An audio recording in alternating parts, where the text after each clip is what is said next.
title of today's homily is, I Believe in God. Now you may have seen that written on a bumper sticker someplace, or perhaps a t-shirt. And I think that there's sort of like multiple layers of messages kind of tied into it. One is, I think, it's fairly obvious, is they're making fun of believers, kind of making fun of this idea of kind of falling in love with a concept, that there is nothing fundamentally different between a dog, perhaps, and one's concept of God. Or perhaps they're making fun out of the fact that the person that's wearing the shirt is dyslexic. He doesn't even realize the fact that he's got all of these sort of like ideas kind of jumbled up in his head. I think either one of them works for my purposes here today. Let's start with today's epistle to the Corinthians. Now, Paul is talking about the very early Christian church, and he's already talking about certain things that are kind of developing that are very upsetting to him. And what he's talking about is the fact that already, within just a couple of decades or so of Christ's death and resurrection, there is splintering going on within the church. Some are saying that they are followers of Paul, some of Crispus, some of Christ. And he is maintaining that this isn't just about following some sort of like personal philosophy, that you're not tying yourself to a man, but that you should be tying yourself to Christ himself, that it's the only thing that matters. Now, the reason why this is important is because it's especially contrasted with today's gospel. Have you ever gone to a concert? I mean, perhaps it's a concert that you really looked forward to. Somebody you really wanted to see in concert. You would even be excited about it. Chances are you would figure out how you were going to get there, what you were going to do while you were there, even how you were going to get home afterwards. But if you really think about the crowd in today's gospel story, I don't think any of this was going on. We are told that they are assembled in the desert. Can you imagine going to a concert in the desert? Or even better, going to a lecture in the desert? And not only are you going to a lecture in the desert, you have made no provision for going back home again. You have made no provision for what you're going to eat or what you are going to drink. And if you listen to the words of today's gospel, you realize that it's not the people that are saying that they are hungry, but rather it is the apostles that are telling Jesus, hey, we got to give these people something to eat. But then we recall the words in Mark's gospel, where Jesus instructs the apostles that when they go from town to town preaching, they are to bring nothing with them. They are not even supposed to bring bread. That everything is going to be provided for them. And then we also recall other passages.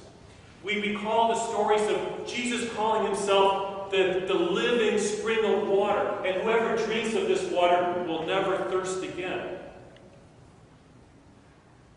This Jesus experience in the desert is something that is fundamentally different than anything that any of us have ever experienced. Because it is a close encounter, an intimate relationship with Jesus Christ himself, with God himself. This is the heavenly experience that we are looking forward to, where we want for nothing, where we trust completely, where our faith is being replaced by a fulfillment that we cannot even imagine.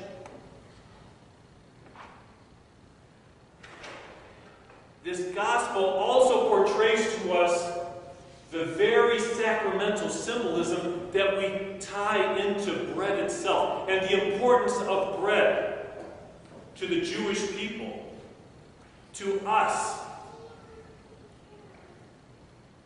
It is a reminder of God's gracious gift of life to us. It is a reminder that when the Jews left Egypt and were wandering through the desert, that manna from heaven, this great bread from heaven, was provided for them. We are reminded of the prophet Elisha, who, when he was told that the Jewish people were starving, he took 12 loaves of bread and he fed the people. But in today's gospel, we hear that there were only 5 loaves of bread because Jesus' miracle was even greater than the great prophet Elisha's. And just like the 12 loaves of Elisha, which representing the 12 tribes of Israel, when Jesus was done, there was enough food to fill 12 baskets. Representing 2 things, I think. One is that overabundance that comes with God's love for all of us. But also the fulfillment of God's promise to those same 12 tribes of Israel. And we are reminded of bread being that sacramental resemblance of Christ's own body that will be broken and provided for us, as we commemorate here and in each and every liturgy. And we are reminded that every single day we ask for our daily bread, for those daily things that we need, those daily graces that are provided by Christ himself. You know, sometimes I think we kind of get lost in translation. We get lost in our way. We kind of get lost among all of these symbols and the church talk and the Christian talk and all of this idea of what we're supposed to believe and not believe. And what is the proper way for us to approach God and to what church we're supposed to go to? But I am reminded of the story of William James's dog. William James was a very prominent American theologian at the turn of last century. He was a Harvard professor. He wrote a lot about the psychology of religious experience. And one day he kind of noticed something. He kind of noticed that every day when he was working in his study, his dog would come into his study and he would look at all of the books and he would look at his manuscripts, and perhaps he would even see the statues or whatever symbols that were there that reminded him of his work on this whole concept of what religion means to us human beings. And he recognized the fact that the dog, even though he saw everything that William James saw, he appreciated none of it. That he came into that study for one and only purpose, and that was to be close to his master. And in a way, this kind of reminds me of what this whole gospel story is about. All of this, the liturgy, the readings, all of this is reminded that we are here only so that we can be close to the Master. The question is our faith supposed to be like the faith of a dog?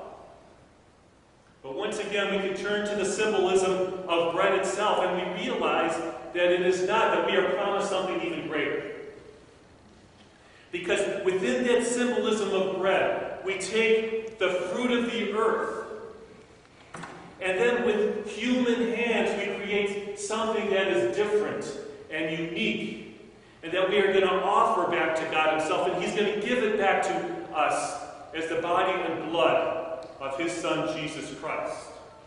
And we recognize the fact that that bread also represents the fact that it has been made to share. It has been made to give not only to ourselves, but to others who are with us. Ultimately, we are reminded that not only are we to be close to the Master, but we are to be close to each other, and that we are encircled in this entire creation through love. Glory to Jesus Christ. Glory to Christ.